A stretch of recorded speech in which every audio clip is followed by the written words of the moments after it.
Operation सिंदूर में सेना का शौर्य तो सबने देखा, लेकिन देश में एक खेमा ऐसा भी है जिसे हर कार्रवाई का सबूत चाहिए। तो आज सबसे पहले उस सबूत गैंग की क्लास लगाएंगे जो देश की सेना का बार बार अपमान करती है, जिसके लिए देश से बड़ी उनकी सियासत है, उनका दल है। ये लोग अपनी सियासत को चमकाने के लिए जाने अनजाने में ही सही, लेकिन पाकिस्तान की भाषा बोलते हैं। ऑपरेशन सिंदूर के बाद मैं पहली बार बेंगलुरु आया हूं।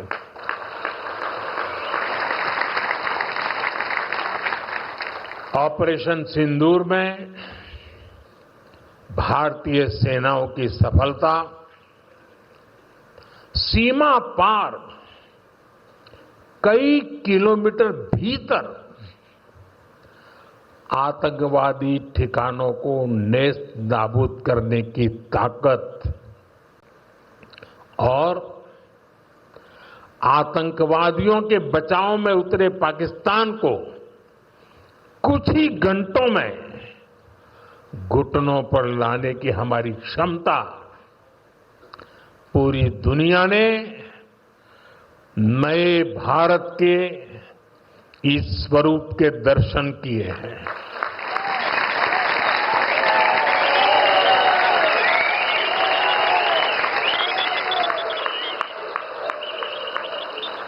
ऑपरेशन सिंदूर की सफलता के पीछे बहुत बड़ी वजह हमारी टेक्नोलॉजी और डिफेंस में मेक इन इंडिया की ताकत है।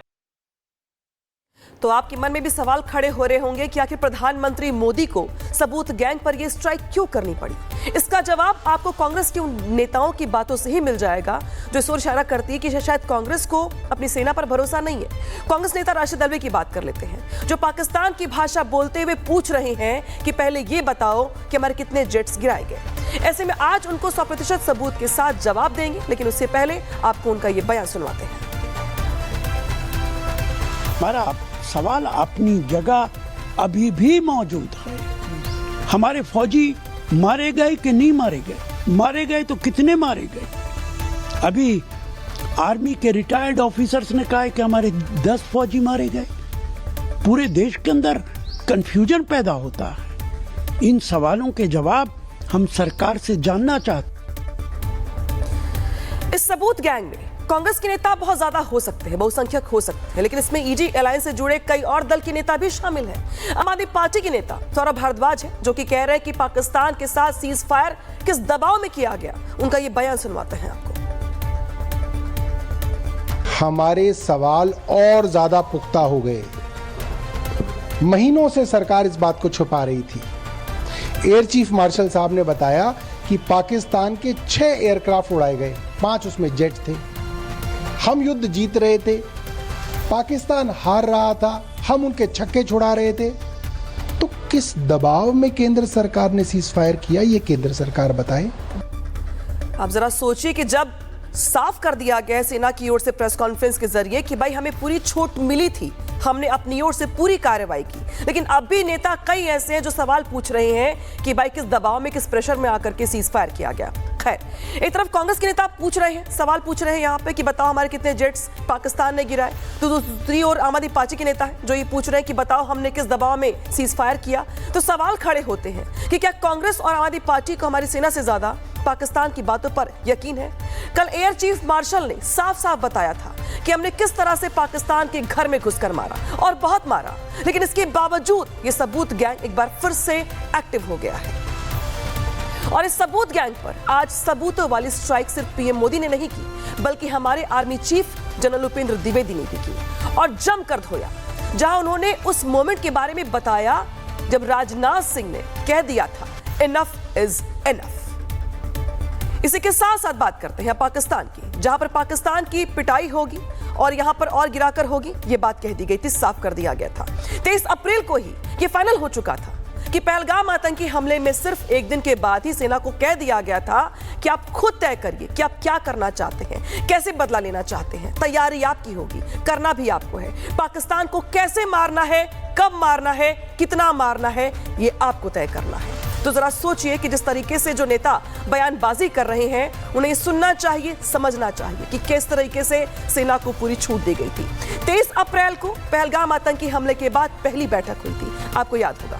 बैठक में रक्षा मंत्री राजनाथ सिंह के साथ साथ जो तीनों सेना प्रमुख थे वो मौजूद थे। मीटिंग में रक्षा मंत्री राजनाथ सिंह ने कहा था कि बस अब बहुत हो चुका, अब ये हद हो गई है, यानी कि पहलगाम का जो हमला हुआ ये हद पार करने वाला था। सेना को आतंकी हमले के खिलाफ ऑपरेशन की पूरी छूट दी गई और कहा भी गया कि आप तय करिए कब मारना है, कहां मारना है, कितना मारना है।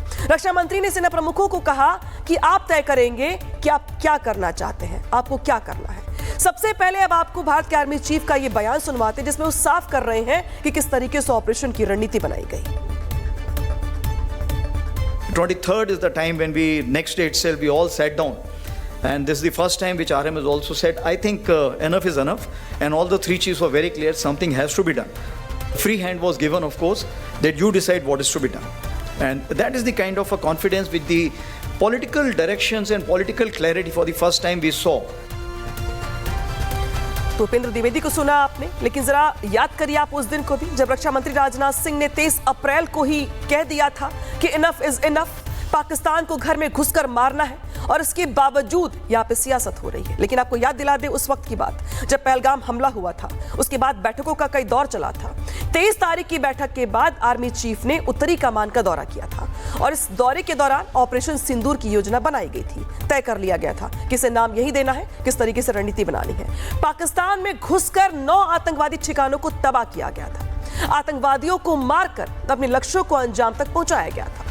ऑपरेशन के बाद 29 अप्रैल को पीएम मोदी से मुलाकात हुई थी और इसी के साथ साथ जो घटनाक्रम रहा उसकी जानकारी यहां पर पीएम मोदी के साथ साझा की गई थी। इस पूरी टाइमलाइन के बारे में खुद देश के आर्मी चीफ बता रहे हैं, आपको भी सुनवाते हैं। Then 25th we visited the Northern Command, as you're aware that is the place where we thought, planned, conceptualized and executed the 7 targets out of the 9 which were destroyed, and where a lot of terrorists were killed. 29th April, of course, was the time when we met the Prime Minister for the first time, and thereafter, next day, of course, why I'm telling you this, because it's important that how a small name of Sindoor connects the whole nation.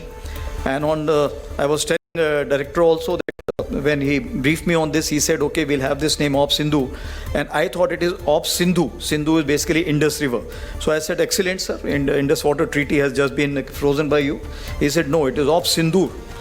And just see, this one name has connected the whole nation together. And today people are saying Sindoor to Sindhu. Everything we have taken care of. But that is something which galvanized the whole nation as such. तो आपने general Upendra Dwivedi को सुना, जहां पे वो जानकारी साझा कर रहे हैं कि 9 में से 7 टारगेट को चुना गया, अपने लक्ष्य तक पहुंचाया गया। नाम कैसे ऑपरेशन सिंदूर पड़ा, इसके बारे में भी जानकारी दे रहे हैं वो। लेकिन सेना और पीएम मोदी के सबूत मांगने वाले इस गैंग पे सबूत स्ट्राइक यहाँ पे देख रहे होंगे आप। लेकिन इसी के बावजूद सबूत गैंग को शर्म नहीं आती है, क्योंकि वो अपने एजेंडे पर लगे हुए हैं और वो आज भी सेना पर सवाल खड़े कर रहे हैं। सुनाते हैं आपको। ये बात आप जब ऑपरेशन सिंदूर खत्म हुआ था, जब खत्म हुई तब आप बोलते, पार्लियामेंट में चर्चा हुई, प्रधानमंत्री बोलते, रक्षा मंत्री बोलते, पार्लियामेंट में भी तो बोलना था।